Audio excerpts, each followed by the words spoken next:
இந்த வீடியோ பார்த்துட்டு அனைவருக்கும் வணக்கம். இந்த வீடியோ என்ன விஷயம் பார்க்க போறோம்னு சொன்னா, கனடால வாழ்ற தமிழ் மக்களுக்கு, அதுவும் குறிப்பா ஈழத்தமிழ் மக்களுக்கு கனடா அரசாங்கம் ஒரு மிகப்பெரிய அங்கீகாரத்த குடுத்திருக்கு. அந்த குடுத்த அங்கீகாரத்தால ஒரு சில பிரச்சனை தமிழ் மக்களுக்கு எழுந்திருக்கு. ஸோ என்ன நடந்தது, ஏன் நடந்ததுன்னு சொல்லி விளக்கமா பார்க்க போறோம். அதுக்கு முன்ன என் சேனலுக்கு வரீங்க இதான் முதல் சொன்னா சேனலை சப்ஸ்கிரைப் பண்ணி போட்டு வீடியோ பாருங்க. வாங்க நாங்க வீடியோக்குள்ள போவோம்.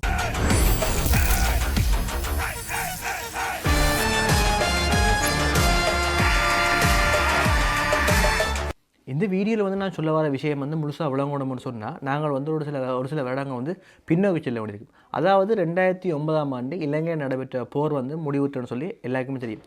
என்னதான் இலங்கையில் போர் நடந்ததுன்னு சொன்னால் அது எப்படிப்பட்ட போர்னு இல்லாமல் சொல்லணும்னு சொன்னால் இலங்கையில் விடுதலை புலிகளுக்கும் இலங்கை இராணுவத்துக்கு இடையான ஒரு போர் நடந்ததுன்னு சொல்லி தான் எல்லாருமே சொல்லணும். ஆனால் இலங்கையில் இருந்த ஆட்களுக்கு மட்டும்தான் தெரியும் அது ஒரு இன அழிப்பு போர்.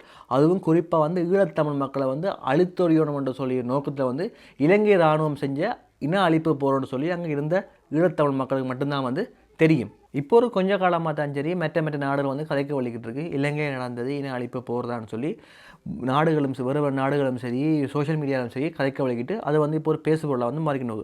அந்த வகையில் கனடா இலங்கையில் நடந்தது இன அழிப்பு போர் தான் சொல்லி உறுதிப்படுத்தி அங்கே இறந்த ஆட்களுக்கும் இறந்த போர் வீரர்கள் நிறைவேற்ற விதமாக ஒரு நினைவு சின்னத்தை கனடாவில் ஒன்டாரியோ மாநிலத்தில் பிரம்டனில் அமைச்சிருந்தது ஒரு நினைவு சின்னத்தை. அந்த அமைச்ச நினைவு சின்னத்தால் இன்றைக்கு மிகப்பெரிய பிரச்சனை போய்கொண்டிருக்காது. எப்படிப்பட்ட பிரச்சனைன்னு சொன்னால் இலங்கையில் இருக்க அரசியல்வாதிகள் சரி இல்லை இலங்கையில் இருக்க சிங்களவர் சரி எழுப்புற கேள்வி எப்படி இருக்குன்னு சொன்னால் இலங்கையில் இன அழிப்பு போர்னு சொல்லி ஒன்றே நடக்கவே இல்லை.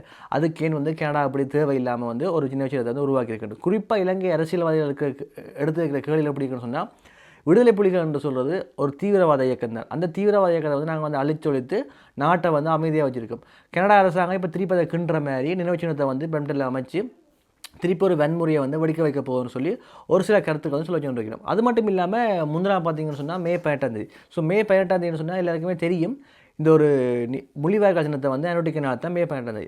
அந்த வகையில் முள்ளிவாய்க்கால் தினத்தை நினைவேந்த விதமாக அந்த பிரம்டனில் இருக்கிற நினைவு சின்னத்துக்கு போய் வீடியோ போட்டாக்கண்ட கமெண்ட்ஸ் எடுத்து பார்த்தீங்கன்னு சொன்னால் எக்கச்சக்க வீடியோ போட்டிருக்கிறோம். அந்த நினைவேந்திர போய் நினைவேந்தி அழுதுக்குள்ளே இந்த வீடியோ எல்லாம் எடுத்து போட்டிருக்கிறோம். ஸோ அப்படி போட்டாக்கண்ட வீடியோக்குள்ளே போய் பார்த்தீங்கன்னு சொன்னால் கமெண்ட்ஸ்லாம் அட்டாச் பண்ணிக்கொள்கிறேன். அப்படி வீடியோ போட்டாக்கண்ட கமெண்ட்ஸில் போய் பார்த்தீங்கன்னு சொன்னால் எக்கச்சக்க பேட் கமெண்ட் வன்முறையாக விடுதலை புலிகளை பற்றி தப்பாக காய்ச்சிருந்தது, தமிழ் மக்கள்கிட்ட போராட்டத்தை பற்றி தப்பாக காய்ச்சிருந்தது அப்படின்னு சொல்லி எக்கச்சக்க வன்மங்களை கொட்டிக்கொண்டே இருக்கிறோம். அது யார் அப்படியான கமெண்ட்ஸ் போடணும்னு சொல்லி பார்த்தீங்கன்னு சொன்னால் குறிப்பாக இந்த ஒரு சில சிங்கள மக்களும் அது மட்டும் இல்லாமல் ஒரு சில தமிழ் மக்களும் கூட அப்படி கமெண்ட்ஸை போட்டு வைக்கணும் சொன்னால் இவை எல்லாருமே இந்த விடுதலை புலிகளுக்கு எதிரான ஆக்கலாம் இப்படி கமெண்ட்ஸ் போடுறாங்க. ஸோ எப்படி எனக்கு கமெண்ட்ஸ் போட்டு வைக்கிறேன் சொன்னால் நீங்கள் புலின்னு சொல்லுவீங்க, புலியெல்லாம் எப்படி செத்த தெரியுந்தான்னு அவங்க கமெண்ட்ஸ்லாம் சில கமெண்ட்ஸ்லாம் வாசிக்கவே முடியாமல் இருக்குது.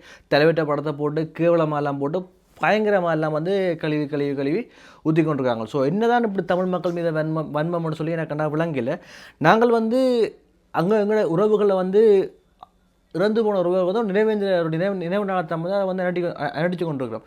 ஸோ அதை ஒரு கொச்சப்படுத்தி கதைக்கிறேன்னு சொன்னால் எந்த வகையில் அவன் மனப்பான்மை இருக்குன்னு சொல்லி பார்த்துக்கொள்ளுங்க. ஸோ இலங்கை அரசாங்கம் இப்போ என்ன சொல்லுவான்னு கேட்டிங்கன்னு சொன்னால் விடுதலை புலிகள் என்று சொல்கிறது ஒரு தீவிரவாத அமைப்பு.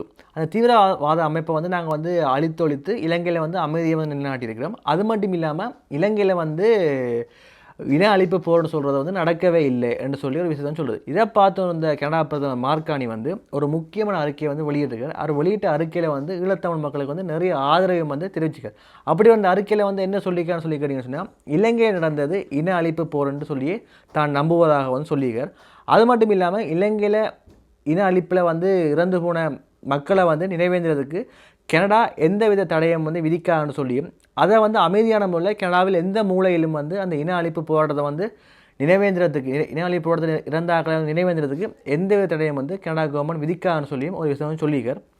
அது மட்டும் இல்லாமல் இந்த இன அழிப்புக்கு காரணமானவர்களை சட்டத்தின் முன் கூடிய சீக்கிரம் நிறுத்துவோம் என்று சொல்லியும் அது மட்டும் இல்லாமல் இலங்கை ஈழத்தமிழ் மக்களுக்கு ஒரு நீதியை தாங்கள் பெற்றுத்தரத்துக்கு தாங்கள் முயற்சி செஞ்சோன்னு இருப்போம்னு சொல்லியும் ஒரு விஷயத்தை கனடா பிரதமர் மார்கானி சொல்லியிருக்கார்.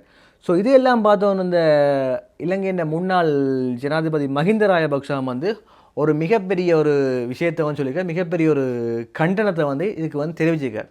அவர் என்ன மாதிரி கண்டனம் தெரிவிச்சிருக்காருன்னு சொன்னால் ஸோ அப்படி மஹிந்த ராஜபக்ஷ என்ன சொல்லியிருக்கான்னு சொல்லி கேட்டிங்கன்னு சொன்னால் இந்த பிரம்டனில் அமைக்கப்பட்ட நினைவு சின்னம் என்றது தீவிரவாதத்தை இன்னுமே நீட்டிக்கக்கூடிய தன்மையை வந்து வழிவகுத்திருக்குன்னு சொல்லியிருக்கார். அது மட்டும் இல்லாமல் 16 வருடமாக வந்து தாங்கள் வந்து எந்தவித பிரிவினையும் இல்லாமல் ஒற்றுமையாக அங்கே வந்து வாழ்ந்து கொண்டிருக்கோம். இதை வந்து கனடா கவர்மெண்ட் வந்து குலைக்கிற விதமாக ஒரு நினைவு சின்னத்தை உருவாக்கி திருப்பியுமே ஒரு தீவிரவாத பாதைக்கு வந்து இலங்கையை வந்து இழுப்பதாகவும் வந்து சொல்லியிருக்கார். அது மட்டும் இல்லாமல் என்ன விஷயம் சொல்லிக்கிறேன்னு சொன்னால், விடுதலை புலிகள் என்று சொல்கிறது வந்து ஒரு தீவிரவாத இயக்கம்.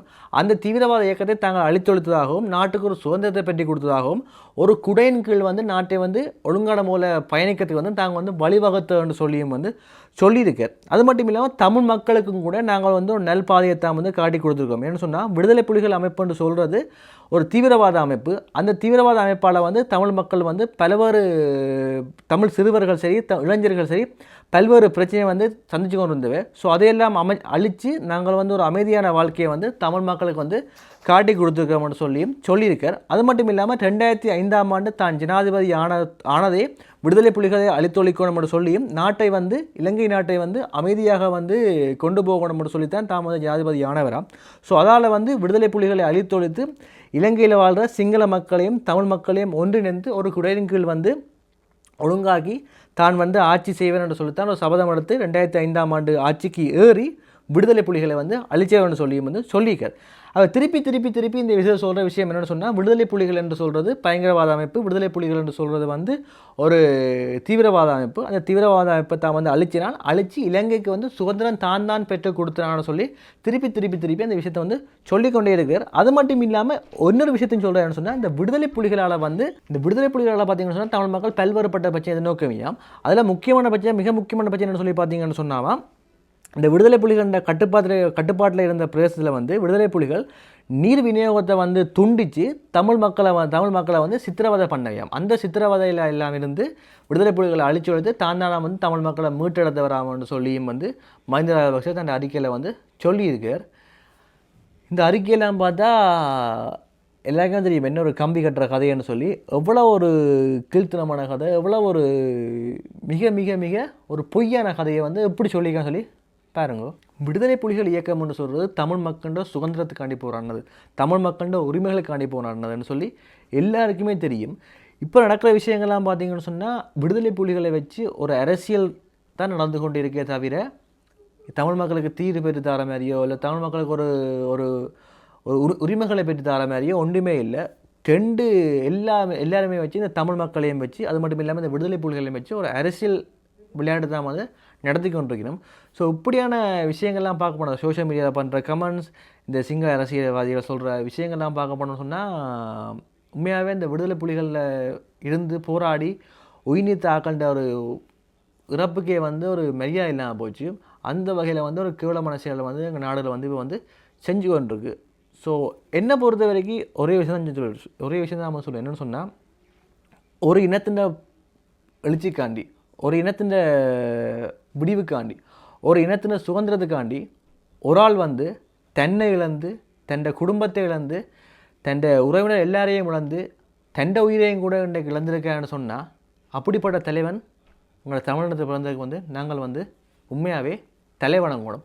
ஸோ அப்படிப்பட்ட ஒரு ஆளை வந்து இவ்வளவு கேவலமாக கதைக்கிறது, இவ்வளவு மோசமாக கதைக்கிறது வந்து ஒவ்வொரு ஈழத்தமிழ் மக்களோட மனசுலையும் வந்து மிக மிக ஒரு வேதனையை வந்து ஏற்படுத்தி கொண்டிருக்குன்னு சொல்லி தான் வந்து எந்த ஒரு கருத்து. ஸோ இதை வந்து என்னோட கருத்தையும் நான் வந்து சொல்ல விரும்புகிறேன். என்னென்னு சொன்னால், இந்த சோஷியல் மீடியாவில் வந்து ஒட்டுமொத்த சோஷியல் மீடியா பார்த்தாலும் எல்லாருமே சொல்கிற பதில் என்னென்னு சொன்னால், எல்லாமே வந்து ஒரு தவறான எண்ணத்தை தான் சொல்லி, இப்போ எங்களுக்கெல்லாம் வந்து வரலாறு தெரிஞ்சபடியாக எங்களுக்கு தெரியுது, ஓகே விடுதலை புலிகள் இயக்கம்னு சொல்கிறது இதுக்கான தான் போராடினது, இப்படிலாம் கதைகளை வந்து பொய்யன்னு சொல்லி எல்லாமே விளங்குது. ஸோ இனி வர தலைமுறைக்கு வந்து இந்த விஷயம் தெரியுமா தெரியாதுன்னு சொல்லி கேள்விக்குறி தான். ஸோ இதெல்லாம் வந்து எங்கட கையிலான் இருக்குது. எங்கட வரலாறுகளை அடுத்த தலைமுறை கடத்துறன்னு சொல்கிறது எங்கட கையிலான் இருக்குது. அப்படி நாங்கள் கடத்தான் விட்டோம்னு சொன்னால், இன்னொரு 5 வருஷத்தில் 10 வருஷத்தில் 15 வருஷத்தில் எங்களோட தமிழ் பிள்ளைகளும் கூட இந்த விடுதலை புலிகள்னு சொல்கிறது ஒரு பயங்கரவாத இயக்கமாக இருக்குமோ இல்லை ஒரு தீவிரவாத இயக்கமாக இருக்குமோ சொல்லி நம்புறதுக்கான தன்மை வந்துருக்கு. ஸோ எங்களோட வரலாறுகள் நாங்களாம் கடத்தணும்னு சொல்லிக்கொண்டு இதை பற்றி உங்களோட கருத்துக்கள் எண்ணங்கள்லாம் வந்து கீழே கமெண்ட்ஸுகளை கமெண்ட் கொள்ளுங்க. நாளைக்கு நான் இன்னொரு வீடியோ உங்களுக்கு சந்திக்கிறேன். அது மட்டும் பாய்.